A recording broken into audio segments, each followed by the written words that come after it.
जी बिस्मिल्लाहिर्रहमानिर्रहीम अस्सलाम वालेकुम। कैसे हैं? सब ठीक ठाक हैं? आई होप सब ठीक ठाक होंगे और माशाल्लाह से अच्छे से ट्रेडिंग भी कर रहे होंगे। ठीक है, तो आज हम स्टार्ट करने जा रहे हैं गोल्ड के एनालिसिस और जो है US oil major currency pairs के जो एनालिसिस करने जा रहे हैं कि नेक्स्ट मार्केट जो है वो किस तरफ मूव कर सकती है। ठीक है, जैसा कि आप लोग जानते हैं गोल्ड जो है वो इस टाइम अपने ऑल टाइम हाई पर खड़ा हुआ है। यहाँ पर जो ना तो कोई रेजिस्टेंस है और ना तो कोई सपोर्ट है।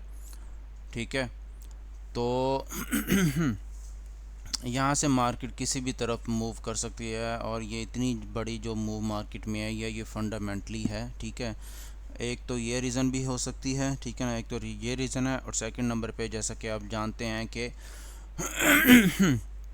2000 वाली जो एक रेजिस्टेंस थी, अगर मैं आपको दिखाऊं,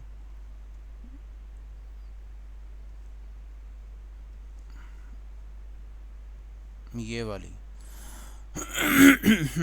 2000 वाली जो रेजिस्टेंस थी ये काफ़ी टाइम जो है वो मार्केट इसको फॉलो करती रही है और जब इसका ब्रेकआउट हुआ तो मार्केट ने इसको रिटर्न में मतलब वापसी पे देखा ही नहीं।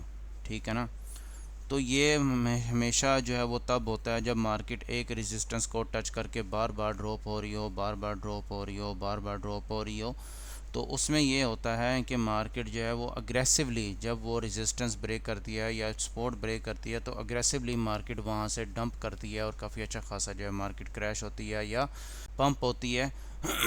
जिस वजह से जो बड़े एक मगरमच्छ हैं और जो बड़े बड़े ट्रेडर्स हैं तो वो अग्रेसिवली जो है वो अपना जो है वो बाय में सेल में बैठते हैं, जिस रीज़न की वजह से मार्केट जो है वो रिवर्स या रिट्रेसमेंट करती ही नहीं है। तो सेम लाइक इस बार भी जो है वो इस बार भी जो है वो यही हुआ है। ठीक है ना, जैसा कि आप लोग जानते हैं कि ये मार्केट ये जो रेजिस्टेंस थी मार्केट यहाँ से जो है वो काफ़ी टाइम जो है वो मार्केट इस रेजिस्टेंस पर जो है वो स्टिक होकर खड़ी रही है। ठीक है ना, और काफ़ी टाइम जो है वो मार्केट ने इसको रिस्पेक्ट दी। ठीक है ना, मतलब कि मार्केट यहाँ पर आती थी और ड्रॉप हो जाती थी, यहाँ पर आती थी और ड्रॉप हो जाती थी। ठीक है ना, तो जब मार्केट ने इसको ब्रेकआउट दिया तो बड़ा अग्रेसिवली जो है वो मार्केट यहाँ से मार्केट जो है वो पंप हुई है। ठीक है ना, और देखें कि मार्केट इस टाइम अभी तक जो है वो ऑलमोस्ट जो है वो 600 पिप्स 630 पिप्स जो है वो मार्केट ऑलमोस्ट जो है वो फ्लाई हो चुकी है और मार्केट ने जो है वो अभी तक रिट्रेसमेंट नहीं दी। ठीक है, तो अगर मैं आपको एक और चीज़ भी दिखाना चाहूँ तो ये एक ट्रेंड लाइन है जिसको मार्केट जो एक ट्रेंड लाइन है जिसको मार्केट हो सकता है कि रिस्पेक्ट दे दे। ठीक है ना, टेक्निकली।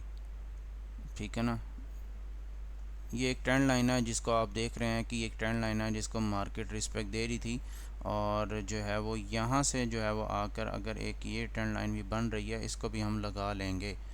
ठीक है ना, बट ये ऑलमोस्ट ये जो है वो ब्रेक हो चुकी है तो हम इसको छोड़ देंगे, तो हम इस वाली ट्रेंड लाइन को जो वो फॉलो करेंगे। एक तो ये साइकोलॉजिकल डिजिट भी है, साइकोलॉजिकल लेवल भी है। ठीक है ना, जिस बेस पर मार्केट जो है वो रिवर्स भी हो सकती है और सेकंड नंबर पे ये एक ट्रेंड लाइन भी है जिसको मार्केट रिस्पेक्ट दे सकती है। ठीक है ना, मतलब यहाँ से मार्केट ऊपर जा सकती है और इन एरिया से मार्केट जो है वो आपको पुल बैक देखने को मिल सकता है काफ़ी अच्छा खासा। ठीक है ना, तो ये जो एक रेजिस्टेंस थी पहले अब ये सपोर्ट बन चुकी है। ठीक है ना, अगर हम H4 में आए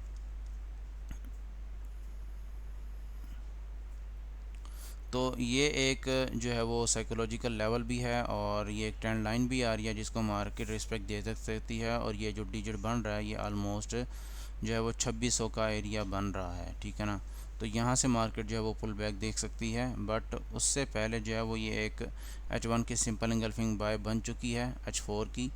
ठीक है ना, या H1 की सिंपल इंगल्फिंग बाय बन चुकी है यहाँ पर, तो ये इसको ब्रेकआउट देना बहुत ज़्यादा इंपॉर्टेंट है। 2576 के नीचे जो है वो इंगल्फिंग बाय फेल कर देती है तो फिर जो है मार्केट रीटेस्ट करने के बाद मार्केट का नेक्स्ट टारगेट जो है वो H4 डेली के टाइम फ्रेम के हिसाब से जो है वो मार्केट यहाँ तक रिट्रेसमेंट कर सकती है। बट ये चीज़ याद रखिएगा ये एक जस्ट एक रिट्रेसमेंट हो सकती है एक रिट्रेसमेंट हो सकती है। ठीक है ना, और यहाँ से दोबारा से आपको पुल बैक देखने को मिल सकता है अगेन। ठीक है ना, तो जब तक ये ट्रेंड लाइन ब्रेक नहीं होती तब तक आप दोबारा से जो है वो यहाँ से सेल कर सकते हो, ठीक है ना, ठीक है ना। बट ट्रेंड जो है वो बाय है, अगर ये ट्रेंड लाइन ब्रेक होती है तो रीटेस्ट करने के बाद दोबारा से मार्केट जो है वो 2600 का एरिया मतलब 2600 का एरिया भी ब्रेक कर सकती है, ऊपर की तरफ जा सकती है, ठीक है ना। एक तो सिनेरियो ये है। बाकी अगर मार्केट यहाँ से पुल बैक करती है, ठीक है ना, और सेल की तरफ मार्केट जो है वो किस तरह से जो है वो टर्न बैक करेगी, मतलब रिटर्न होगी, या कह सकते हैं कि सेल की तरफ कब जो है वो हम कह सकते हैं कि मार्केट जो है वो इस टाइम जो है वो ट्रेंड जो है वो सेल का है। तो सेल का ट्रेंड तब जो है वो हो सकता है, पॉसिबिलिटी बन सकती है जब तक मार्केट यह जो है वो ये वाली जो सपोर्ट है, ये वाली जो मेजर सपोर्ट है 2472 वाली जो सपोर्ट है, और कह लें कि 2486 की और 2500 का जो एक सपोर्ट है, मार्केट जब तक इन तीनों सपोर्ट्स को मतलब ब्रेक नहीं करती, ठीक है ना, या तो अगर मार्केट इसको फर्स्ट ये जो सपोर्ट है इसको ब्रेक करे, ठीक है ना, तो रीटेस्ट पे आप जो है वो सेल के लिए इंटर हो सकते हो, ठीक है ना। फिर फर्स्ट सेकंड सपोर्ट ये है 2485 की, ठीक है ना, तो उसके बाद ये है सबसे मेजर जो सपोर्ट है वो ये है, ठीक है ना, 2471, ठीक है ना। जब तक मार्केट इसको ब्रेक नहीं करती तब तक जो है आप सेल की तरफ मत देखिएगा, यहाँ से दोबारा से जो है मार्केट पुल बैक कर सकती है और बड़ा अग्रेसिवली जो है वो जा सकती है, ठीक है ना, क्योंकि आप देख सकते हैं कि मार्केट स्टिल जो है वो 1810 से जो है वो वार जंग वगैरह छिड़ रही है, जिस रीज़न की वजह से अगर मार्केट थोड़ा बहुत पुल बैक करती भी है तो अगेन जो है वो कोई ना कोई बम ब्लास्ट हो जाता है, जिस रीज़न की वजह से वार की वजह से मार्केट में न्यूज़ वगैरह आ जाती है, तो जिस रीज़न की वजह से मार्केट अगेन जो है वो बाई की तरफ कन्वर्ट हो जाती है, ठीक है ना। तो ये सिनेरियो है, जब तक ये सपोर्ट ब्रेक नहीं करती तब तक आप सोचेगा भी नहीं कि मार्केट सेल जा सकती है, ठीक है ना। और सेकंड नंबर पे इस वीक जो है वो FOMC भी है, ठीक है ना, तो हो सकता है कि मार्केट उसमें अगर USD स्ट्रॉन्ग होता है, USD अगर स्ट्रॉन्ग होता है तो उसमें कह सकते हैं कि मार्केट इतनी बड़ी मूव दे सकती है FOMC में, क्योंकि जो भी डाटा होता है, ठीक है ना, जो भी स्पीचेस वगैरह होती हैं, अगर USD स्ट्रॉन्ग होता है, USD अगर स्ट्रॉन्ग होता है तो फिर मार्केट जो है वो वन साइडेड ही जो है वो मूव देती रहती है, ठीक है ना। तो इसमें हो सकता है कि मार्केट जो है वो यहाँ से रिट्रेसमेंट दे दे, ठीक है ना, तो यहाँ से दोबारा से आपको पुल बैक देखने को मिल जाए। अगर USD स्टिल जो है वो स्ट्रॉन्ग होता रहा तो ये हो सकता है कि अगर मार्केट यहाँ से जो है वो ड्रॉप होना शुरू हुई तो ये वाली जितनी भी स्पोर्ट्स हैं, मार्केट इसको जो है वो देखेगी भी नहीं, बिना देखे जो है वो मार्केट इसको बड़ा अग्रेसिवली जो है वो फेल करती जाएगी, ठीक है ना। तो ये चीज़ें जो है बड़ा ध्यान से और फोकस करके जो है वो आप कीजिएगा। उसके बाद हम आ जाते हैं US ऑयल। US ऑयल जो है, जैसा कि मैंने आप लोगों को कहा था कि यहाँ से जो है वो ट्रेंड लाइन ब्रेक हो चुकी है और रीटेस्ट करने के बाद मार्केट यहाँ तक आ सकती है, ठीक है ना। और अब जो है वो मार्केट ने जो है वो ये अपना हाई भी ब्रेक कर दिया है, तो रीटेस्ट करने के बाद मार्केट इन एरियाज़ तक जो है वो आ सकती है, पॉसिबिलिटी बन सकती है, ठीक है ना। अगर यहाँ तक मार्केट नहीं जाती, मतलब यहीं से पुल बैक कर देती है, तो फर्स्ट इसकी जो सपोर्ट बन रही है H4 की सिंपल इंगल्फिंग बाय ये बन रही है, ठीक है ना। तो जब तक मार्केट इसको फेल नहीं करती तब तक जो है वो मार्केट यहाँ तक नहीं जा सकती। तो ये फर्स्ट उसके बाद सेकंड सपोर्ट जो है वो ये एरिया, ये जो है ये प्राइस देख लिया करें, ठीक है। उसके बाद ये एरिया बन सकता है, ठीक है। BTC USD देख लेते हैं, देखें कि मार्केट जो है वो उन्हीं एरिया तक आ चुकी है, ठीक है ना।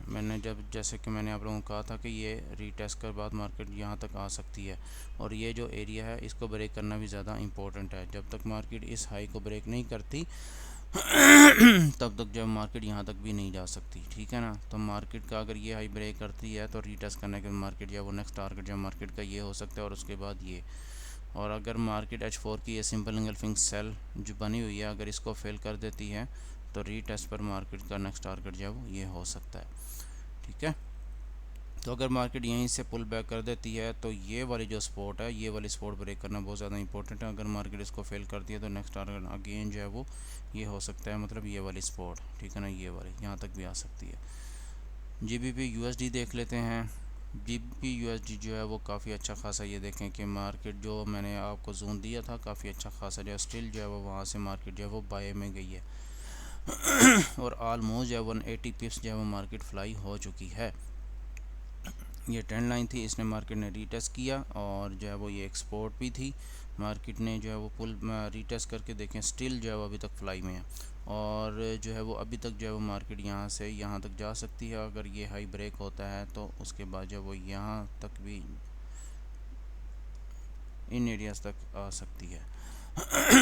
अगर मार्केट यहाँ से पुल बैक कर देती है, ठीक है ना, तो उसके बाद यहाँ से आपको दोबारा से जो है पुल बैक देखने को मिल सकता है। अगर मार्केट ये सपोर्ट ब्रेक करती है तो फिर नेक्स्ट यहाँ से यहाँ तक, फिर उसके बाद यहाँ तक भी आ सकती है, फिर उसके बाद नेक्स्ट टारगेट जो है वो ये भी हो सकता है, ठीक है ना। यूरो यूएसडी देख लेते हैं। यूरो यूएसडी भी सेम जीबीपी यूएसडी की तरह चल रहा है, क्योंकि ये सेम जो है वो डेक्सी मतलब यूएसडी के अगेंस्ट चलते हैं। तो यहाँ से जो है वो मार्केट यहाँ तक जा सकती है, ठीक है ना। ये एक रेजिस्टेंस है और अगर मार्केट इस रेजिस्टेंस को ब्रेक करती है तो रीटेस्ट पर जो है वो नेक्स्ट टारगेट जो है वो ये एरिया हो सकता है। और अगर मार्केट यहीं से पुल बैक कर देती है तो फर्स्ट जो स्पॉट है ये है, फिर उसके बाद सेकंड स्पॉट भी जो है वो ये है, फिर उसके बाद ये, फिर उसके बाद ये।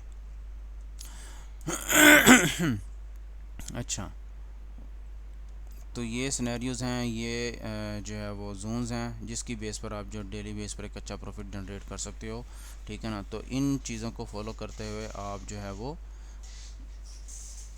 इन चीज़ों को देखते हुए आप जो है वो डेली बेस पर एक अच्छा प्रॉफिट जनरेट कर सकते हो। अगर H1 के थोड़ा सा मैं आपको बता दूं तो H1 में जो है वो ये एक ट्रेंड लाइन थी M15 में जिसको मार्केट फॉलो कर रही थी।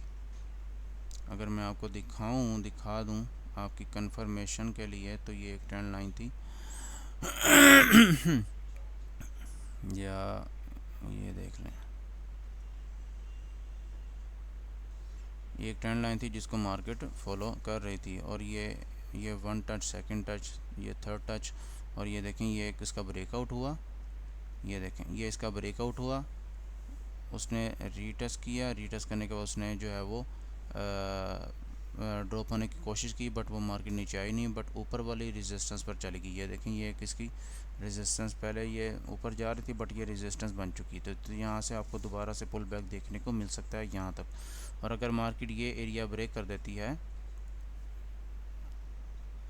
ये एरिया ब्रेक कर देती है,